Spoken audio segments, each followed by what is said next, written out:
నమస్తే, CH9 TV న్యూస్కి స్వాగతం. చిత్తూరు జిల్లా గుడిపాల మండలం చిత్తపార గ్రామంలో విషాదకర సంఘటన చోటు చేసుకుంది. ఉలిపిశెట్టి రాజమ్మ అనే రైతు కుటుంబానికి చెందిన ఇంట్లో ఉన్న LG company fridge short circuit కావడంతో ఒక్కసారిగా మంటలు చెలరేగాయి. ఈ అగ్ని ప్రమాదంలో ఇంట్లో ఉన్న డాక్యుమెంట్లు, బట్టలు మరియు ఇతర సామాన్లు పూర్తిగా అగ్నికి ఆహుతయ్యాయి. ఈ ఘటన జరిగి 3 రోజులు గడిచినా ఇప్పటివరకు సంబంధిత అధికారులు కానీ సచివాలయ సిబ్బంది కానీ ఆ కుటుంబాన్ని పరామర్శించలేదని బాధితులు ఆవేదన వ్యక్తం చేస్తున్నారు. ఈ ప్రమాదంలో దాదాపు 50,000 రూపాయలు వరకు నష్టం జరిగిందని రైతు కుటుంబం చెబుతోంది.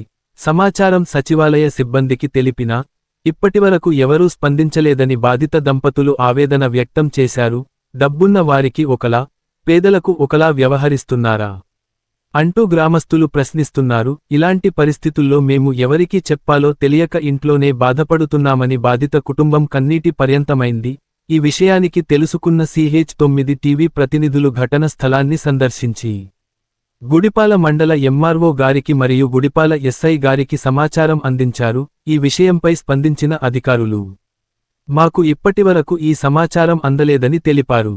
అలాగే బాధిత కుటుంబానికి తగిన న్యాయం జరిగేలా చర్యలు తీసుకుంటామని భరోసా ఇచ్చారు. కుడి చూపుడు వేలు ఇప్పటికైనా సంబంధిత అధికారులు స్పందించి బాధిత రైతు కుటుంబానికి సహాయం అందించాలని గ్రామస్తులు కోరుతున్నారు.